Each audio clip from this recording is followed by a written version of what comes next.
मेरे प्यारे देशवासियों, नमस्कार। कोरोना के खिलाफ देश आज फिर एक बहुत बड़ी लड़ाई लड़ रहा है। कुछ सप्ताह पहले तक स्थितियां संभली हुई थी और फिर एक कोरोना की दूसरी वेव तूफान बनकर आ गई।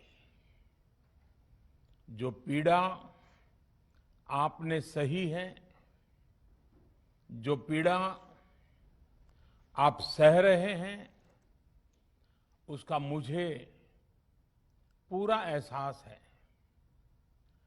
जिन लोगों ने बीते दिनों में अपनों को खोया है, मैं सभी देशवासियों की तरफ से उनके प्रति संवेदनाएं व्यक्त करता हूं।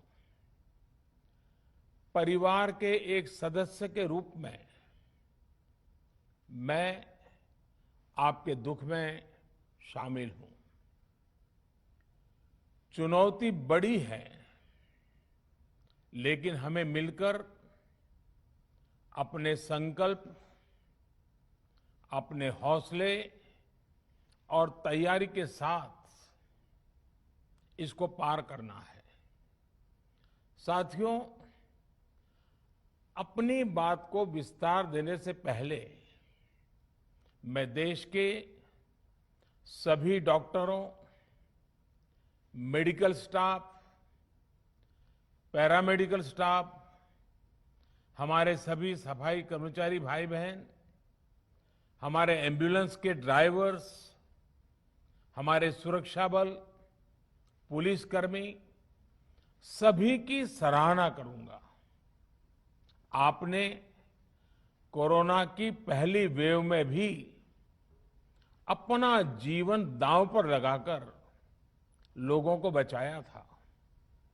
आज आप फिर इस संकट में अपने परिवार, अपने सुख, अपनी चिंता छोड़कर दूसरों का जीवन बचाने में दिन रात जुटे हुए हैं। साथियों, हमारे शास्त्रों में कहा गया है, त्याज्यम न धैर्यम विदुरेऽपि काले, अर्थात कठिन से कठिन समय में भी हमें धैर्य नहीं खोना चाहिए। किसी भी परिस्थिति से निपटने के लिए हम सही निर्णय लें, सही दिशा में प्रयास करें, तभी हम विजय हासिल कर सकते हैं। इसी मंत्र को सामने रखकर आज देश दिन रात काम कर रहा है। बीते कुछ दिनों में जो फैसले लिए गए हैं, जो कदम उठाए गए हैं, वो स्थिति को तेजी से सुधारेंगे। इस बार कोरोना संकट में देश के अनेक हिस्से में ऑक्सीजन की डिमांड बहुत ज्यादा बढ़ी है। इस विषय पर तेजी से और पूरी संवेदनशीलता के साथ काम किया जा रहा है। केंद्र सरकार, राज्य सरकारें, प्राइवेट सेक्टर, सभी की पूरी कोशिश है कि हर जरूरतमंद को ऑक्सीजन मिले। ऑक्सीजन प्रोडक्शन और सप्लाई को बढ़ाने के लिए भी कई स्तरों पर उपाय किए जा रहे हैं। राज्यों में नए ऑक्सीजन प्लांट्स हो, 1 लाख नए सिलेंडर पहुंचाने हो, औद्योगिक इकाइयों में इस्तेमाल हो रही ऑक्सीजन का मेडिकल इस्तेमाल हो, ऑक्सीजन रेल हो, हर प्रयास किया जा रहा है। साथियों, इस बार जैसे ही कोरोना के केस बढ़े, देश के फार्मा सेक्टर ने दवाइयों का उत्पादन और बढ़ा दिया है। आज जनवरी फरवरी की तुलना में देश में कई गुना ज्यादा दवाइयों का प्रोडक्शन हो रहा है। इसे अभी और तेज किया जा रहा है। कल भी मेरी देश की फार्मा इंडस्ट्री के बड़े जो प्रमुख लोग हैं, उसके जो एक्सपर्ट लोग हैं, उनसे बहुत लंबी चर्चा हुई है। प्रोडक्शन बढ़ाने के लिए हर तरीके से दवाई कंपनियां की मदद ली जा रही है। हम सौभाग्यशाली हैं कि हमारे देश के पास इतना बड़ा मजबूत फार्मा सेक्टर है जो बहुत अच्छी और तेजी से दवाइयां बनाता है। इसके साथ ही अस्पतालों में बेड की संख्या को बढ़ाने का भी काम तेजी से चल रहा है। कुछ शहरों में ज्यादा डिमांड को देखते हुए विशेष और विशाल कोविड हॉस्पिटल बनाए जा रहे हैं। साथियों, पिछले वर्ष जब देश ने कोरोना के कुछ ही मरीज सामने आए थे, उसी समय भारत में कोरोना वायरस के खिलाफ प्रभावी वैक्सीन के लिए काम शुरू कर दिया था। हमारे वैज्ञानिकों ने दिन रात एक करके बहुत कम समय में देशवासियों के लिए वैक्सीन विकसित की है। आज दुनिया की सबसे सस्ती वैक्सीन भारत में है।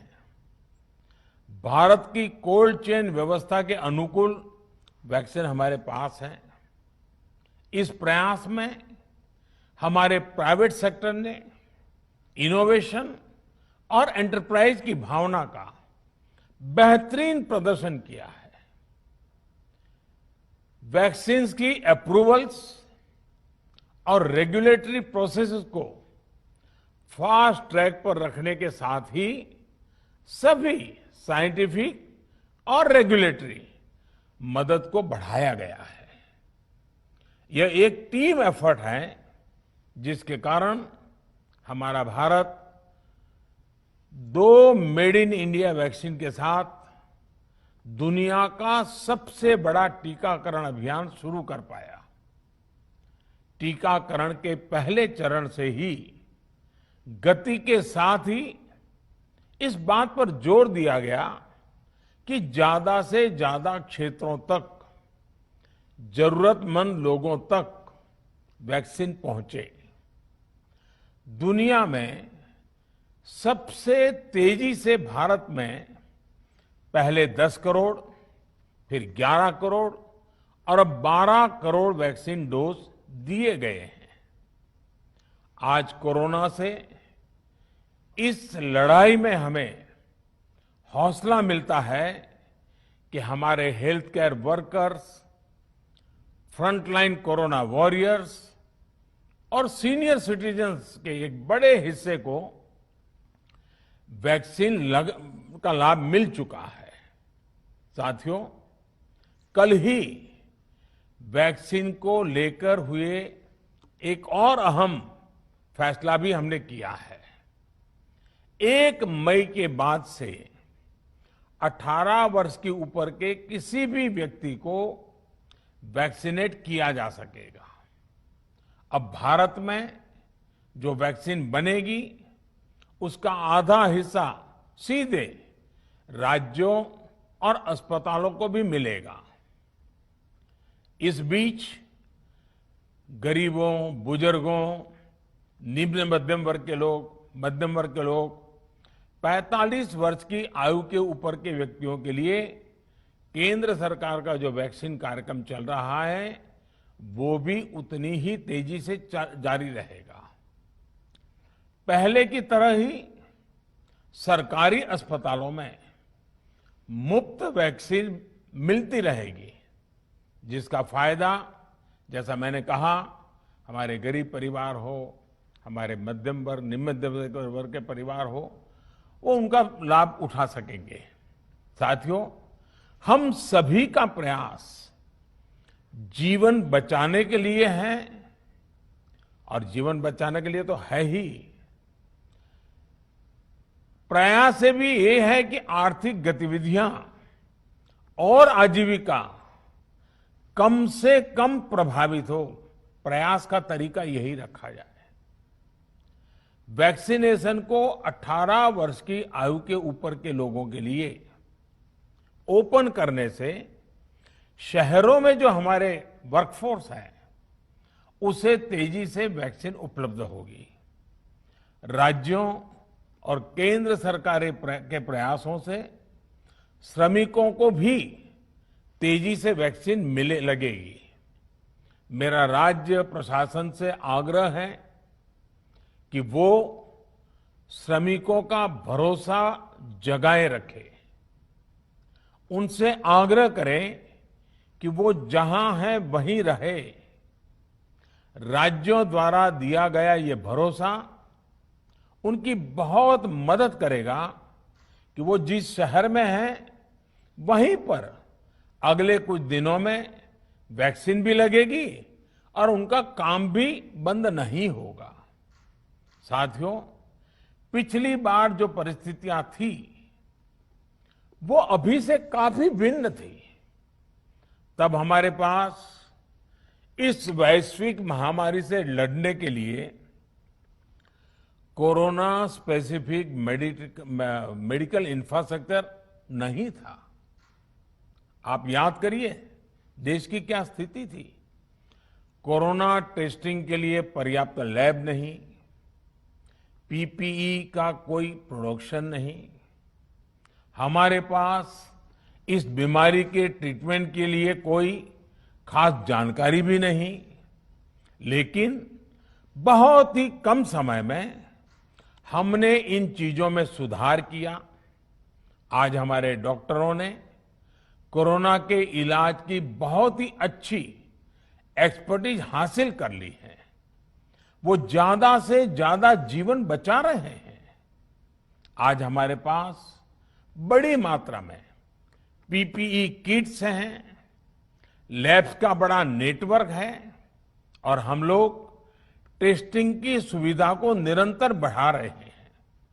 साथियों, देश ने कोरोना के खिलाफ अब तक बहुत मजबूती से और बहुत धैर्य से लड़ाई लड़ी है। इसका श्रेय आप सभी को, सभी देशवासियों को ही जाता है। अनुशासन और धैर्य के साथ कोरोना से लड़ते हुए आप देश को यहां तक लाए हैं। मुझे विश्वास है जन भागीदारी की ताकत से हम कोरोना के इस तूफान को भी परास्त कर पाएंगे। आज हम अपने चारों ओर देख रहे हैं कि कैसे कई लोग, कई सामाजिक संस्थाएं जरूरतमंदों तक मदद पहुंचाने में दिन रात जुटे हैं। दवाई पहुंचाना हो, खाने या रहने की व्यवस्था करनी हो, लोग पूरे मनोयोग के साथ काम कर रहे हैं। मैं इन सभी के सेवा भाव को आदरपूर्वक नमन करता हूं और देशवासियों से अपील करता हूं कि अधिक से अधिक मात्रा में इस संकट की घड़ी में देशवासी आगे आएं और जरूरतमंदों तक मदद पहुंचाएं। समाज के पुरुषार्थ और सेवा के संकल्प से ही हम ये लड़ाई जीत पाएंगे। मेरा युवा साथियों से अनुरोध है कि वो अपनी सोसाइटी में, मोहल्ले में, अपार्टमेंट्स में छोटी छोटी कमेटियां बनाकर कोविड अनुशासन पालन करवाने में मदद करें। हम ऐसा करेंगे तो सरकारों को न कभी कंटेनमेंट जोन लगाने की जरूरत पड़ेगी, न कर्फ्यू लगाने की जरूरत पड़ेगी और लॉकडाउन का तो सवाल ही नहीं उठता है, आवश्यकता ही नहीं पड़ेगी। स्वच्छता अभियान के समय देश में जागरूकता फैलाने के लिए मेरे बाल मित्रों ने बहुत मदद की थी। छोटे छोटे बालक, 5वीं, 7वीं, 8वीं, 10वीं में पढ़ने वाले, उन्होंने घर के लोगों को समझाया था, मनाया था। उन्होंने बड़ों को भी स्वच्छता का संदेश दिया था। आज मैं फिर अपने बाल मित्रों से एक बात विशेष तौर पर कहना चाहता हूं। मेरे बाल मित्र, घर में ऐसा माहौल बनाइए कि बिना काम, बिना कारण घर के लोग घर से बाहर न निकले। आपकी जीत बहुत बड़ा परिणाम ला सकती है। प्रचार माध्यमों से भी मेरी प्रार्थना है कि ऐसे संकट की घड़ी में वो लोगों को सतर्क और जागरूक करने के लिए जो प्रयास कर रहे हैं उसे और बढ़ाएं। इसके साथ ही इसके लिए भी काम करें कि डर का माहौल कम हो सके, लोग अफवाह और भ्रम में न आए। साथियों, आज की स्थिति में हमें देश को लॉकडाउन से बचाना है। मैं राज्यों से भी अनुरोध करूंगा कि वो लॉकडाउन को अंतिम विकल्प के रूप में ही इस्तेमाल करें। लॉकडाउन से बचने की भरपूर कोशिश करनी है और माइक्रो कंटेनमेंट जोन पर ही ध्यान केंद्रित करना है। हम अपनी अर्थव्यवस्था की सेहत भी सुधारेंगे और देशवासियों की सेहत का भी ध्यान रखेंगे। साथियों, आज नवरात्रि का आखिरी दिन है। कल रामनवमी है और मर्यादा पुरुषोत्तम श्री राम का हम सभी को यही संदेश है कि हम मर्यादाओं का पालन करें। कोरोना के इस संकट काल में कोरोना के बचने के जो भी उपाय है, कृपया करके उनका पालन 100% करिए। दवाई भी, कड़ाई भी, इस मंत्र को कभी भी भूलना नहीं है। ये मंत्र जरूरी है, वैक्सीन के बाद भी जरूरी है।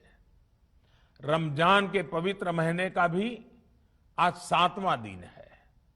रमजान हमें धैर्य, आत्मसंयम और अनुशासन की सीख देता है।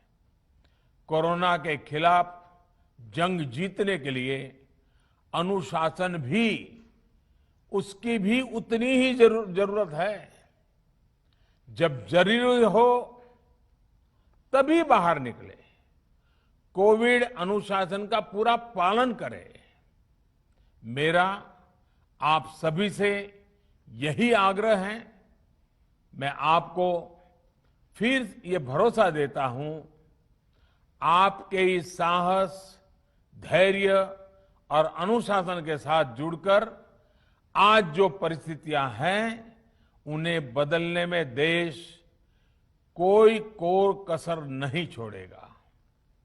आप सभी स्वस्थ रहें, आपका परिवार स्वस्थ रहे, इसी कामना के साथ मैं अपनी बात समाप्त करता हूं। आपका बहुत बहुत धन्यवाद।